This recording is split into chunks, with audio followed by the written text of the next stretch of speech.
Hello, my dear friend. Tonight let me take you on a magical journey to a place where dreams and reality softly intertwine. Close your eyes, take a deep breath, and let go of the day's weight. Feel the warm blanket of night wrap around you as we begin.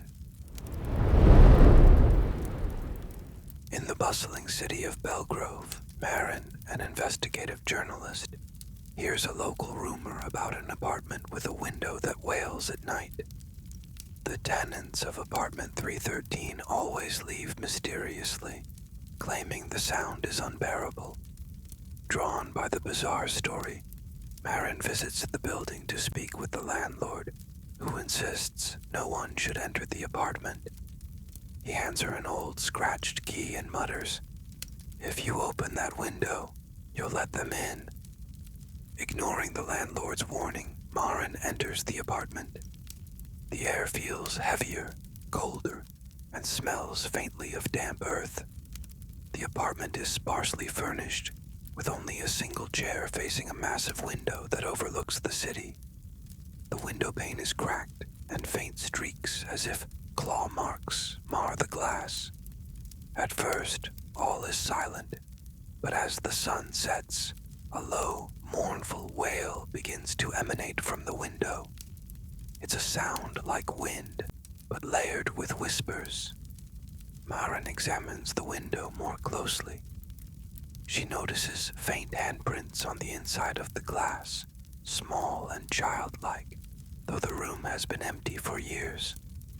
Pressing her ear to the pane, she hears faint voices, pleading, crying, and whispering her name. Suddenly, the temperature drops sharply, and the glass fogs with the words, "Open it." Though unnerved, Maren resolves to stay the night, determined to uncover the mystery. Back in the lobby, Maren questions the landlord. He reluctantly tells her that the window has been sealed for decades, ever since a family disappeared from the apartment under strange circumstances. The youngest child had claimed the window spoke to her, promising her freedom if she let them in.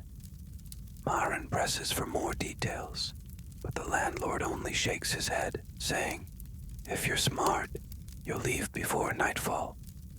Maren returns to the apartment, setting up a camera to record the window. As night falls, the wailing resumes, louder and more urgent. Her camera picks up strange anomalies, faint outlines of figures appearing briefly in the reflection. The wailing builds until it becomes deafening, and the whispers become clear. "Let us out. Please."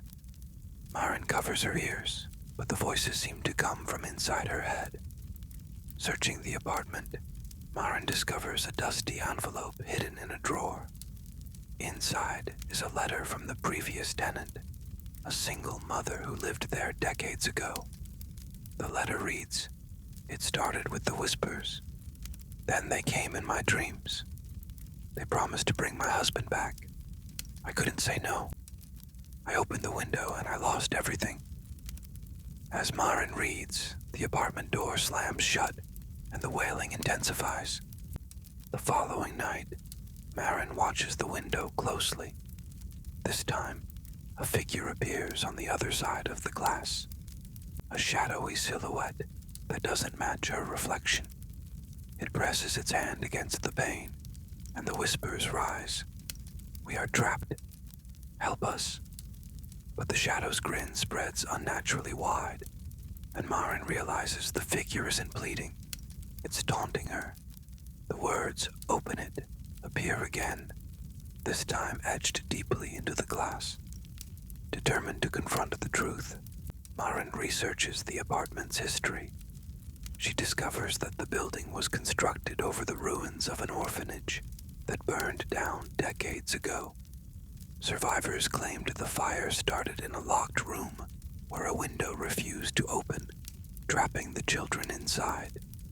The survivors believed the souls of the lost were cursed to linger, forever seeking escape through any window they could find.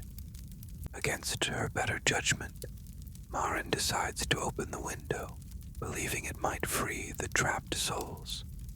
As she turns the latch, the room fills with an unnatural wind, and the whispers become screams. A swarm of shadowy figures bursts through the glass, swirling around her. At first, they seem to vanish into the night, but one shadow remains, standing in the corner of the room. It speaks in a voice that chills her to the core. "Thank you. Now it's your turn." The next morning, the landlord finds the apartment empty. The window is sealed again, but the wailing is louder than ever, carrying Maren's voice in its haunting melody. The camera she left behind shows her reflection still staring out of the glass, her hand pressed to the pane. The landlord shakes his head and locks the door, muttering, "Another one lost." In the lobby, a new tenant arrives, holding a fresh set of keys. Now, enjoy some relaxing sounds to ease you into a deep night's sleep.